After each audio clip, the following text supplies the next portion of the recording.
Hello everyone, welcome back to another video. आज की video में डिस्कशन करने वाला हूँ why Manipal university Jaipur round 2 cut off does not fall.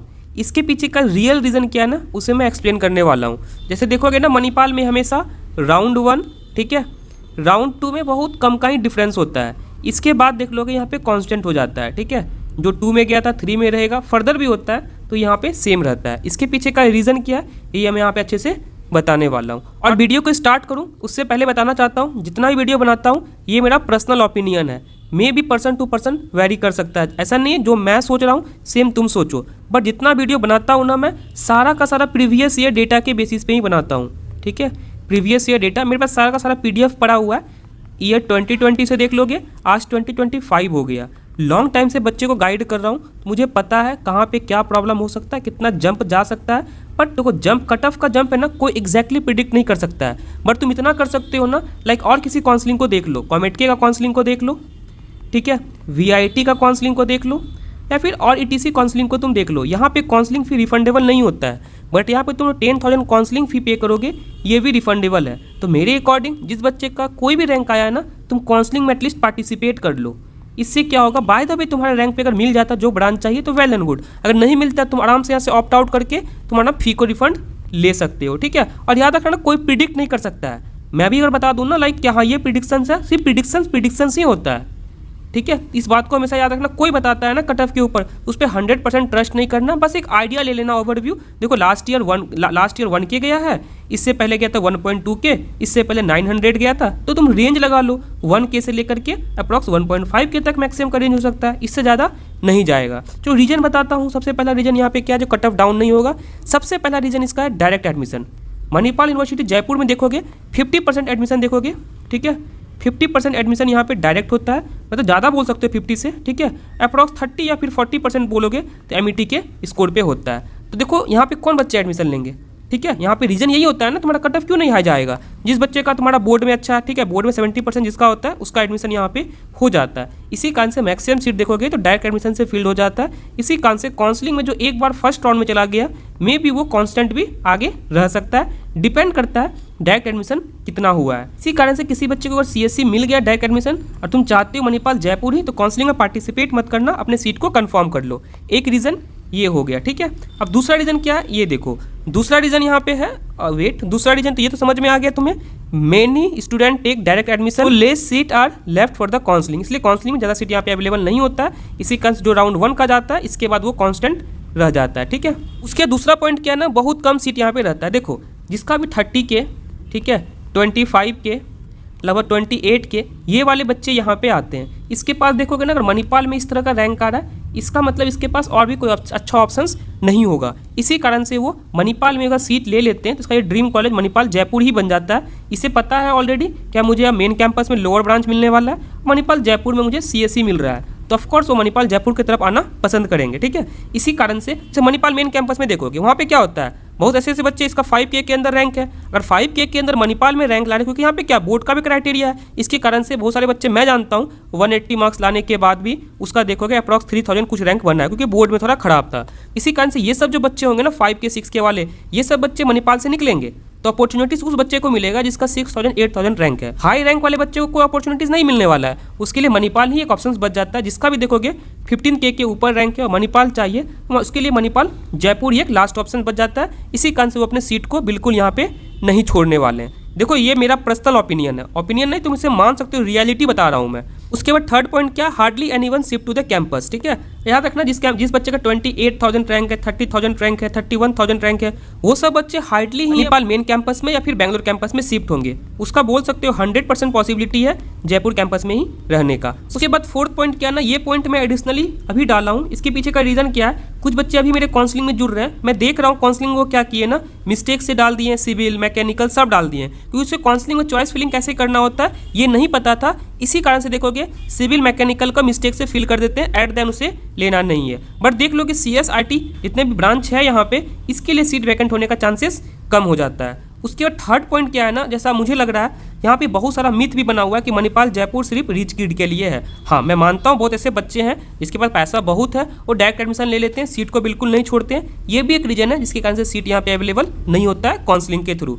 MUC is a rich image college है ही मार्केट में, so student pay early and don't wait for the round one. मतलब जो बच्चे को डायरेक्ट एडमिशन लेना होता है, जिसके पास पैसा है, ये कट ऑफ उटफ, ये काउंसलिंग वाउंसलिंग एडमिशन का कुछ नहीं सोचते हैं, सिर्फ पैसा पे कर रहे हैं। ठीक है, बोर्ड में 70% आज सबका आ जाता है आज के समय में। जिसका 70% आया है, ब्रांच मिल गया है, वो अपना सीट को बुक कर लेते हैं और उसको कोई मतलब ही नहीं है और किसी कॉलेज को देखना है। ठीक है, इसी कारण से ये भी एक अच्छा वैलिड पॉइंट हो जाता है। चलो अब मैं कट ऑफ के ऊपर डिस्कस करता हूँ। कट ऑफ देख लोगे ना, या कट ऑफ देखो। ठीक है, मैं बताता हूँ क्या कट ऑफ जाने वाला है इस बार। तो ये तो ऑल पैटर्न वाला है, पहले जो होता था वो वाला है। न्यू क्या है इसके ऊपर डिस्कस करता हूँ।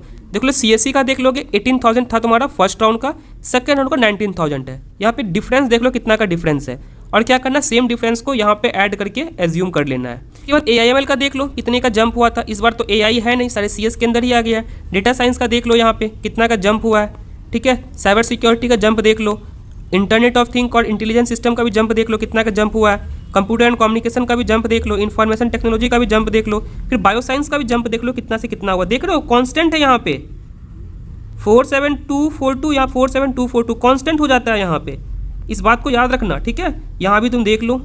ठीक है, अब क्या करना है तुम्हें, ऐसा नहीं, अब यहाँ पे कांस्टेंट हो गया है तो जरूरी नहीं है यहाँ भी कांस्टेंट हो। कांस्टेंट हो भी सकता है, नहीं भी हो सकता है। अगर डायरेक्ट एडमिशन सीट फील्ड हो गया होगा तब ये कांस्टेंट रहेगा, अदरवाइज कट ऑफ आई जा सकता है। ये तो तुम्हारा बोल सकते हो पुराना पैटर्न पे था। न्यू पैटर्न पे जो है ये देख लो। न्यू पैटर्न में तुम्हारा क्या है ना, ये जितने भी ब्रांच हैं, ये वाले ब्रांच मैं हाईलाइट कर देता हूँ, जितने भी ब्रांच हैं इस सारे के सारे देखोगे किस में मर्ज हो गया है, ये CSE में मर्ज हो गया है। इसका कट ऑफ कितना जा रहा है, कट ऑफ इसका 30,000 जा रहा है। इससे पहले देख लो कट ऑफ यहाँ पे ना कितना तक गया है, हाईएस्ट 46 तक गया है, 47 तक गया है, बट इस बार 31 तक ही गया। इसके पीछे का रीज़न क्या है, बच्चे डायरेक्ट एडमिशन यहाँ पे बहुत सारे बच्चे ले लिए हैं। ठीक है, इसका देखोगे मैक्सिमम मैं कुछ प्रिडिक्ट नहीं कर सकता हूँ। रीज़न ये है कि मुझे नहीं पता है कि डायरेक्ट एडमिशन से कितना बच्चे का एडमिशन हो चुका है, कितना नहीं हो चुका है। बट मिनिमम जब थर्ड राउंड तक देखोगे ना 33 तक 34 तक जा सकता है। ये भी अब भी हो सकता है, बट मोस्ट प्रोबेबली मुझे लगता है direct admission seat maximum fill हो गए होंगे, 33 तक होगा। इसी कारण से मैं एक एक बच्चे से रिक्वेस्ट कर रहा हूँ, जिस बच्चे को मणिपाल यूनिवर्सिटी जयपुर चाहिए,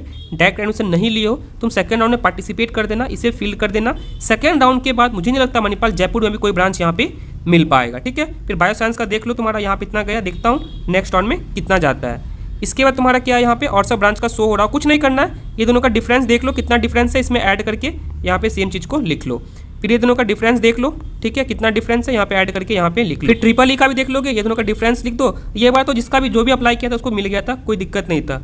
उसके बाद EC का भी देख लो, यहाँ पे देख रहे हो बहुत कम का जंप होता है यहाँ पे, इस चीज़ को अच्छा से देख लो। यहाँ भी बहुत कम ही चांस है जंप होने का, बट चांसेस हैं, पैनिक नहीं होना है। ठीक है, बट ये सब ब्रांच तो लेना मत। अगर ये वाला ब्रांच मिल रहा है ना फिर भी वर्थ इट है लेना। ठीक है, जितने भी प्राइवेट कॉलेज देख लोगे उसमें से ठीक ठाक कॉलेज है, थोड़ा फी थोड़ा ज़्यादा लग रहा है, बट हाँ कैंपस देख लोगे ना, ऐसा नहीं कंपनी नहीं आ रही है। अगर तुम कॉलेज में दो चीज़ सिर्फ कर लोगे ना, अपने GPA को मेंटेन कर लोगे और अपने थोड़े स्किल्स पे वर्क कर लोगे ना, प्लेसमेंट यहाँ पे लग जाता है। ठीक है, बहुत सारे बच्चे डिस्ट्रैक्ट रहते हैं यहाँ पे, तुम्हें वो नहीं करना, बस अपने स्किल्स पे वर्क करना, अपने CGPA पे वर्क करना, तुम्हारा अच्छा प्लेसमेंट यहाँ से लग जाएगा। ठीक है, ये देख लो, ये सब तो मैं बिल्कुल मना करता हूँ, मत ही लो तो सही रहेगा, बिल्कुल ROI नहीं है। फिर भी अगर लेना है तो जंप देख लो कितना का जंप यहाँ पे हो रहा है। ठीक है, देख लो बिल्कुल सेम ही हो जाता है, सेम ही हो जाता है, देख लो एक बार, बिल्कुल सेम है। यहाँ देख लो बिल्कुल सेम है, यहाँ देख लो बिल्कुल सेम है।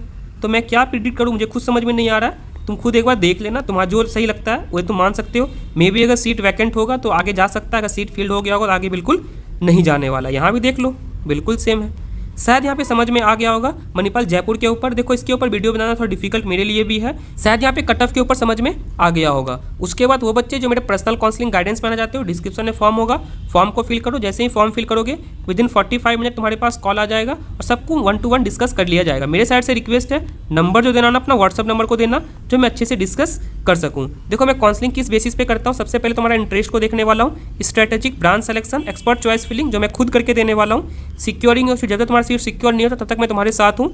स्कॉलरशिप के ऊपर बताया जाएगा, लोन के लिए कैसे अप्लाई करना होता है यही बताया जाएगा। जितने भी डिस्कशन होंगे सारे के सारे जूम मीटिंग पे, गूगल मीट पे होंगे।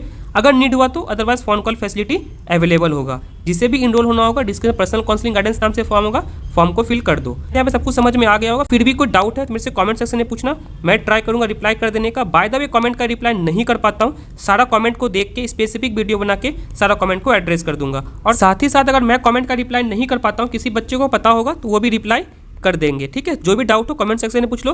पर्सनल कोई डाउट आ रहा हो तब मेरे से इंस्टाग्राम पे आके पूछ सकते हो, बट मैं सबसे पहले कमेंट सेक्शन को देखने वाला हूँ, उसके बाद इंस्टाग्राम को देखने वाला हूँ। शायद यहाँ पे मणिपाल जयपुर का समझ में आ गया होगा। इसके बाद मैं ट्राई करूँगा प्लेसमेंट कैसा है मणिपाल जयपुर का इस ईयर का, AIML का, डेटा साइंस का, साइबर सिक्योरिटी का, मैं ट्राई करूँगा वीडियो बना देने का। बट मेरे साइड से एक ही रिक्वेस्ट है, वीडियो इन्फॉर्मेटिव लगता हो, चैनल से हेल्प होता हो, बस इतना ही करना है। वीडियो को लाइक करना है, चैनल सब्सक्राइब करना है। ठीक है, फिर मिलता हूँ अगले वीडियो में। मुझे कमेंट सेक्शन में बताना अगला वीडियो किस टॉपिक पे चाहिए, जिस पे भी कमेंट रहेगा उस पर video as soon as possible आ जाएगा। Thank you.